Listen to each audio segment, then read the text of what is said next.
Hello hi నమస్తే, నేను మీ మధు కళ్యాణ్. ఈరోజు మన టాపిక్ వచ్చేసి యూట్యూబ్ మానిటైజేషన్ గురించి, అలాగే యూట్యూబ్లో ఉన్న రీయూజబుల్ కంటెంట్ గురించి. సో కొత్తగా యూట్యూబ్ ఛానల్ ఎవరైతే స్టార్ట్ చేయాలనుకుంటున్నారో, యూట్యూబ్ గురించి సరిగా తెలియకుండా రకరకాల వీడియోలు చూస్తున్నారు మీరు. అంటే ఒక్కొక్క వీడియోలో ఒక్కొక్కలాగా చెప్తున్నారు వాళ్ళ వ్యూస్ కోసం. సో ఎన్నో డౌట్లు పెడుతున్నారు. అంటే మనకు లేని డౌట్లు ఆ వీడియో చూడడం ద్వారా వస్తుంది. సో అలాంటి మెయిన్ కాన్సెప్ట్ ఏంటంటే, మీరు ఒక కంటెంట్‌ని సృష్టించగలిగితే, ఒక కంటెంట్‌ని మీరు చేయగలిగితే, అంటే మీరు సృష్టించాలి. ఒక దగ్గర కాపీ పేస్ట్ కావచ్చు, లేకుంటే డౌన్‌లోడ్ చేయడం కావచ్చు. ఇలాంటివి కాకుండా మీరు ఒక కంటెంట్‌ని సృష్టించే శక్తి మీ లోపలుంటే, మీరు ఏ వీడియో చూడాల్సిన అవసరం లేదు. మీరు యూట్యూబ్ ఛానల్ స్టార్ట్ చేయొచ్చు.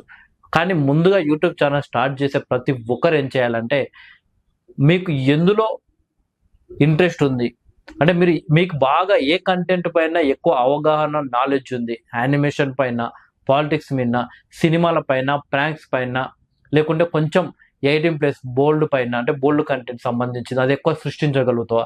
సో ఆ విధంగా ఫస్ట్ ఆలోచించాలి.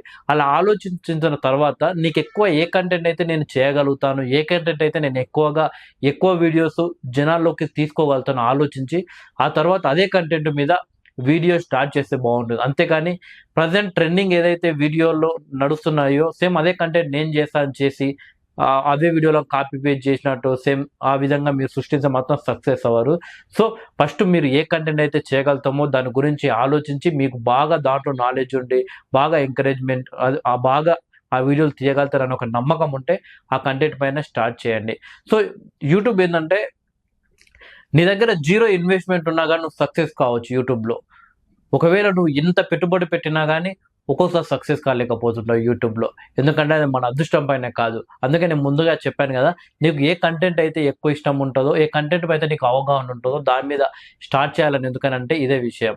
సో నీకు అసలు సంబంధం లేని కంటెంట్ మీద ఎవరో హెల్ప్ చేస్తారని చెప్పేసి నువ్వు ఆ కంటెంట్ పైన బాగా ఇన్వెస్ట్‌మెంట్ చేస్తే అది లాభం ఉండదు. సో ఇక మనం మానిటైజేషన్ విషయానికొస్తే, ఈ మధ్యన క్రియేట్ చేసిన యూట్యూబ్ ఛానల్స్‌కొచ్చేసి 500 సబ్‌స్క్రైబర్సు, 3000 గంటల వాచ్ టైమ్ రావాలి. లేదా 30 లక్షల షార్ట్స్‌కి వ్యూస్ రావాలి. ఇక ఇంత ముందుకు ఆల్రెడీ ఛానెల్ క్రియేట్ చేసి అది మానిటైజేషన్ వచ్చిపోయి, రీయూజబుల్ కంటెంట్ అని పడిపోయి, మానిటైజేషన్ పోయిన ఛానల్స్‌కేమో ఒక పనిష్మెంట్ లాగా 4000 గంటల వాచ్ టైమ్ రావాలి. దాదాపు 100,00,000 షార్ట్ వ్యూస్ రావాలన్నట్టు. అంటే ఒక్కొక్క కంటెంట్‌కి రీయూజబుల్ కంటెంట్ వల్ల మానిటైజేషన్ పోతే ఒక పనిష్మెంట్ లాగుంటుంది.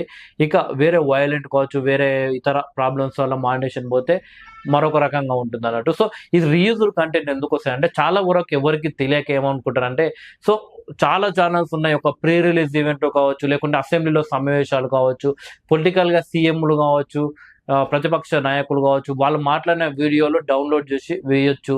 లేకుంటే ప్రాంక్స్ ఛానల్ సంబంధించినవి ఉంటాయి కదా! అవి చాలా ఛానల్స్ ఉన్నాయి గానీ నేనేసుకుంటే నాకేంది అన్నట్టు. లేకుంటే అమృతం సీరియల్ ఉంది కదా ఎగ్జాంపుల్. సో అలాంటివి డౌన్‌లోడ్ చేసి కొంచెం ఎడిట్ చేసి యేసుకుంటే అయిపోద్ది. ప్రీ రిలీజ్ ఈవెంట్‌లో కేవలం సాంగ్సే వేసుకోవద్దు కదా! వాళ్ళు మాట్లాడింది వేసుకోవచ్చు. అందరు యూట్యూబ్ ఛానల్స్ అలానే యేసుకుంటారు కదా! అని చెప్పేసి అలా వేసుకుంటారు. సో అది మాత్రం 100% తప్పు. అలా వేసుకుంటే మాత్రం రీయూజ్డ్ కంటెంట్ పడి మీ ఛానల్ మానిటైజేషన్ పోతుంది ఒకవేళ. ఒకవేళ మానిటైజేషన్ కాకుండా మీకు వాచ్ టైము, సబ్‌స్క్రైబర్స్ వచ్చేసి మీరు అప్లై చేస్తే, అప్పుడు మానిటైజేషన్ కాకుండా రీయూజబుల్ కంటెంట్ పడుద్ది. మళ్ళీ మీకు ఒక 1 మంత్, 15 డేస్ కావచ్చు, 2 మంత్స్ కావచ్చు, అలా పనిష్మెంట్ ఇవ్వడం జరుగుతుంది. సో మీరు కంటెంట్ సృష్టిస్తేనే మీకు లాభం. సో ఇక వాళ్ళందరూ డౌన్‌లోడ్ చేసి పొలిటికల్ ఛానల్స్ కావచ్చు, లేకుంటే వేరే ఆహ్, ప్రాంక్స్ కావచ్చు, షార్ట్ ఫిల్మ్స్ కావచ్చు, అమృతం సీరియల్ లాంటివి కావచ్చు, వీళ్ళందరూ డౌన్‌లోడ్ చేసి అప్‌లోడ్ ఎందుకు చేస్తారు కొంచెం ఎడిట్ చేసి అంటే, వాళ్ళకొక పర్మిషన్ ఉంటుంది. దాన్నే సీఎంఎస్ అంటారు. అంటే ఎంసీఎన్, మల్టీ ఛానల్ నెట్వర్క్.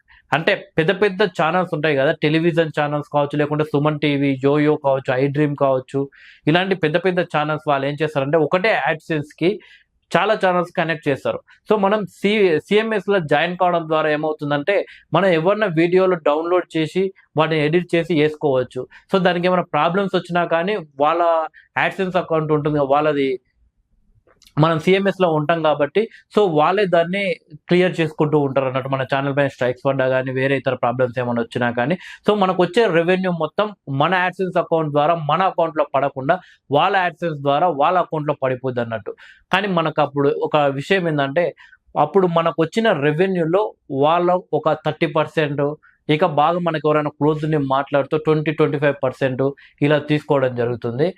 ఇక సిఎంఎస్ నీకు ఈజీగా ఇస్తారంటే అస్సలు ఇవ్వరు. నీకు పరిచయాలు ఉండాలి. ఒక తెలిసిన వ్యక్తులు ఎవరన్నా ఆల్రెడీ. మళ్ళీ నువ్వు ఇంత ముందుకు ఏ కంటెంట్ చేసి నువ్వు మానిటైజేషన్ చేశావు. మానిటైజేషన్ అయిన తర్వాత దాన్ని నువ్వు రన్ చేయగలుగుతావా? శక్తి ఉందా? నువ్వు చేసిన కంటెంట్ ఏంది? నువ్వు సృష్టించగలవా? సో ఎక్కువగా ఆ యాడ్సెన్స్‌కి ఏం ప్రాబ్లమ్ రాకుండానే వీడియోలు చేస్తావు. ఇవన్నీ వాళ్ళు చూస్తారు. సో ఈజీగా నాకు ఈ ఛానెల్ ఉంది. 50,000 లక్ష మంది సబ్‌స్క్రైబర్లు ఉన్నారు. 5 లక్షలు ఉన్నారు. సో అని పోయి నువ్వు మాట్లాడుకుంటే నీకు ఇవ్వరాడ. నీకు ఒక తెలిసిన వ్యక్తులు ఉండాలి. ఆల్రెడీ వాళ్ళు ఎవరైతే నువ్వు తీసుకుపోతున్న వ్యక్తినో వాళ్ళు బాగా నమ్మాలి. సో ఇతను నీ పైన ఒక క్లారిటీ ఇవ్వాలి. నువ్వు చేయగలుగుతాడు అని చెప్పేసి, నీ గురించి మొత్తం చెప్పేసి నువ్వు చేసిన వీడియోస్ కావాలి అవన్నీ చూయిస్తే అప్పుడు నమ్మకంతోటి నీకు సిఎంఎస్ ఇస్తారు. కానీ సిఎంఎస్ వల్ల బిగ్ డేంజర్ ఏంటంటే నువ్వు వాళ్ళతో అగ్రిమెంట్ అవన్నీ రాసుకుంటావు కానీ తర్వాత ఎప్పుడు వాళ్ళు నిన్ను సిఎంఎస్కి వెళ్ళి తీసేసేది తెలియదు. సో సిఎంఎస్కి వెళ్ళి తీసేసినమాట ఏమైపోద్ది, నీ మానిటైజేషన్ పోద్ది. సో మానిటైజేషన్ పోయిన తర్వాత నువ్వేం చేస్తావు, మళ్ళీ అప్లై చేసుకోవాల్సి వస్తుంది. అప్పుడు చేసుకుంటే మళ్ళీ రీయూజ్ కంటెంట్ పెట్టి మానిటైజేషన్ పోతుంది. సో అది తీసేసిన తర్వాత అప్పటికైనా నీకు ఎఫెక్ట్ వస్తుంది. కాబట్టి ఏ సిఎంఎస్లో కావచ్చు ఎందులో చేరకుండా నువ్వు ఓన్గా కంటెంట్ సృష్టించి వీడియోస్ చేసుకుంటేనే చాలా బెటర్. ఇకపోతే రియూజ్డ్ కంటెంట్ అనేది చాలా బిగ్ ప్రాబ్లం. ప్రతి యూట్యూబర్ ఫేస్ చేసే అంశం ఇది. ఎందుకంటే దానివల్ల నెల 2 నెలలు ఎంతో కష్టపడి వీడియోలు చేస్తే చిన్న మిస్టేక్ రియూజ్డ్. ఏదన్నా సాంగ్ డౌన్లోడ్ చేసి ఒక 30 సెకండ్స్ కావచ్చు ఇలా పెడదామని చూస్తారు. సో అదే మిస్టేక్ చేస్తాం. ఎక్కడ కూడా ఎన్ని సెకండ్స్ 9 సెకండ్స్ 8 సెకండ్స్ వాడుకుంటే ఏం కాదంటారు. కాబట్టి యూట్యూబ్ రూల్స్ ఎప్పటికప్పుడు చేంజ్ అయిపోతాయి. అందుకే ఎక్కడ కూడా అలాంటివి వాడకుండా మీ ఓన్ వీడియోస్ చేసి దాన్నే యూట్యూబ్లో ఫ్రీ మ్యూజిక్స్ ఉంటాయి. సో అవి వాడుకొని లేకుంటే ఎవరన్నా మీరు ఇన్వెస్ట్ చేయగలిగితే ఆర్ఆర్లు అలాంటివి ఎవరితో మ్యూజిక్ డైరెక్టర్తో చేయించుకొని అలా చేసుకుంటే చాలా బెటర్. కానీ డౌన్లోడ్ చేసి మాత్రం వేయనే వేయద్దు. ఎందుకంటే రీయూజ్డ్ కంటెంట్ అంటే చాలా ఇబ్బందులు. అసలు దాని ద్వారా మాత్రం మానిటైజేషన్ పోయి 2-3 నెలలు ఇబ్బందులు పడాల్సి వస్తుంది. మళ్ళీ 4,000 గంటల వాచ్ టైం ఇవన్నీ కథలు పెట్టుకోవాల్సి వస్తుంది. అదొకటి. ఇంకొక కంటెంట్ అనేది వైలెంట్ కావచ్చు, లేకుంటే ఇంకో 18+ కంటెంట్ మరి మితిమీరి మరి అలా వేయొద్దు అన్నట్టు. ఎందుకంటే అవి చాలా డేంజర్. దాంట్లో వల్ల మానిటైజేషన్ పోతుంది. సో ఇవన్నీ కాకుండా యూట్యూబ్లో ఏంటంటే ఎన్విరాన్మెంటల్ కూడా ఎలాంటి ఘర్షణ లేకుండా ఎలాంటి ఒక వైలెన్స్ని సృష్టించకుండా వీడియోలు వేయాలి. కాబట్టి ఈ 3 ప్రాబ్లమ్స్ని మీరు గుర్తు చేసుకొని దృష్టిలో పెట్టుకొని అలాంటి వీడియోలు వేయకుండా మీరు కంటెంట్ సృష్టిస్తే ఇంకా మీకు ఏమి ఇబ్బందులు ఉండవు యూట్యూబ్లో. సో అంతేగాని ఇంకా ఒక్కొక్కలాగా చెప్తారు. ఆ వీడియోలు వేసి ఈ వీడియోలు వేస్తే డేంజర్ అని చెప్పేసి థంబ్నెయిల్స్ మీద పెడతారు. అవన్నీ ఏం లేదు. మీకు కంటెంట్ని సృష్టించే శక్తి మీ లోపల ఉంటే. ఇంకొకటి ఏఐ ద్వారా ఏదైతే ఇప్పుడు ఏదైనా ఒక ఫోటో తీసుకుంటారు. ఇప్పుడు పవన్ కళ్యాణ్ గారి ఫోటో కావచ్చు, మహేష్ బాబు గారిది, రేవంత్ రెడ్డి గారిది, ఇలాంటి వ్యక్తుల ఫోటోలు తీసుకొని ఆల్రెడీ ఒక వీడియో డౌన్లోడ్ చేసి అది ఏఐ సాఫ్ట్వేర్ ఉంటుంది. ఆ సాఫ్ట్వేర్ అది అప్లోడ్ చేసేసి ఈ ఫోటోని దాంట్లో అప్లోడ్ చేస్తే ఆ వీడియోలో ఎవరైతే డ్యాన్స్ చేస్తున్నారో ఆ టైప్లో వీళ్ళు డ్యాన్స్ చేసినట్టు కూడా కొన్ని వీడియోలు అయితే యూట్యూబ్లో పెడుతున్నారు. అవి మానిటైజేషన్ అవుతాయంటే 100% అవ్వవు అవి. దానికి ఎటువంటి మానిటైజేషన్ కూడా యూట్యూబ్ ఇవ్వదు. సో కాబట్టి కేవలం మనం షూట్ చేసి లేకుంటే మనం సృష్టించిన కంటెంట్ ఇప్పుడు విఎఫ్ఎక్స్ ద్వారా లేకుంటే ఆఫ్టర్ ఎఫెక్ట్స్ ద్వారా యానిమేషన్ కావచ్చు, ఇలాంటి కంటెంట్ చేసుకుంటే ప్రాబ్లం లేదు. మన సాఫ్ట్వేర్ ఏదైతే ఉందో ఆ సాఫ్ట్వేర్లో మనం క్రియేట్ చేయాలి. అంతేగాని షార్ట్కట్లో మనం ఒక స్క్రిప్ట్ ఇచ్చి అందులో ఆ వెబ్సైట్లో మనం పేస్ట్ చేయగానే ఆ బొమ్మలు మనం చెప్పినట్లు చేయడం కానీ ఇలాంటి కంటెంట్కు ఎలాంటి మానిటైజేషన్ ఇవ్వదు యూట్యూబ్. కాబట్టి ఇవన్నీ దృష్టిలో పెట్టుకొని ఈజీ 4,000 అవర్స్ వాచ్ టైం అంటే కొందరు ఏం చేస్తున్నారంటే లైవ్ వీడియోస్ పెడితే వాచ్ టైం ఎక్కువ వస్తుందని చెప్పేసి అలా కూడా పెడుతున్నారు. ఎలా పడితే అలా అంటే ఫేక్ థంబ్నెయిల్స్. ఫేక్ థంబ్నెయిల్స్ పెట్టడం ద్వారా కూడా మానిటైజేషన్ ఇవ్వరు. ఇంకోటి ఏంటంటే లైవ్ వచ్చేసి నీకు కేవలం ఇంత ముందుకేమో ఎన్ని అవర్స్ అయినా సరే కానీ లైవ్ అనేది యూట్యూబ్లో కంటిన్యూ అయ్యేది, దాన్ని క్యాల్కులేట్ చేసుకునేది. బట్ ఇప్పుడు రూల్స్ మొత్తం మారిపోయి కేవలం 12 అవర్సే లైవ్ అనేది కంటిన్యూ కావాలి. 12 అవర్స్ తర్వాత నువ్వు ఒకవేళ లైవ్ కంటిన్యూ అయినా సరే కానీ 12 అవర్స్ దాటి 1 నిమిషం ఎక్కువైనా సరే కానీ నీ లైవ్ని అది క్యాల్కులేట్ చేయదు. ఆ 12 అవర్స్ నడిచింది మొత్తం వేస్ట్. ఆ వాచ్ అవర్స్ని అసలు క్యాల్కులేట్ అయ్యేది యూట్యూబ్. సో కాబట్టి మీరు జెన్యున్గా వీడియో చేసి జెన్యున్గా అప్లోడ్ చేయండి. సో జెన్యున్గా చేస్తే మీకు ఎప్పటికైనా ఒక డైలీ ఒక వీడియో కావచ్చు, లేకుంటే మీరు 3-4 డేస్కి ఒక వీడియోని ఒక టైమింగ్కి సెట్ చేసుకొని ఆ టైమింగ్ ప్రకారం మీరు వీడియో రిలీజ్ చేసి ఒక 6 మంత్స్ మీరు ఒక పీరియడ్ పెట్టుకోండి. 6 మంత్స్లో మానిటైజేషన్ కావాలని. సో 100% మీరు సక్సెస్ అవుతారు. సో క్రియేటివిటీగా ఉండాలి మీరు చేసే వీడియోలు కావచ్చు, అందరిని ఆకర్షించేటట్టు కొత్తగా ఆ విధంగా చేసి 100% సక్సెస్ అవుతారు. సో వేరే యూట్యూబ్ ఛానల్స్లో చెప్పినట్టు యూట్యూబ్ ఛానల్లో ఆ రూల్ ఉంటుంది, ఈ రూల్ ఉంటుంది, అది పెట్టొద్దు ఇది పెట్టొద్దు అన్నీ ఫేక్. మీరు ఎన్విరాన్మెంటల్గా రియూజ్ కంటెంట్ కాకుండా, వైలెంట్ కంటెంట్ కాకుండా, ఫేక్ కంటెంట్ కాకుండా మీరు జెన్యున్గా చేస్తే 100% మీరు సక్సెస్ అవుతారు. అంటే మీరు చేసిన కంటెంట్లో కొంచెం, ఇప్పుడు హర్ష సాయి ఉన్నాడు, ఫ్రీ పెట్రోల్ బంక్ అని పెట్టిండు ఒక thumbnail. So daily free petrol bunk ఏం కాదు అది, ఒకటే రోజు కానీ ఫ్రీ పెట్రోల్ బంక్ అన్నాడు.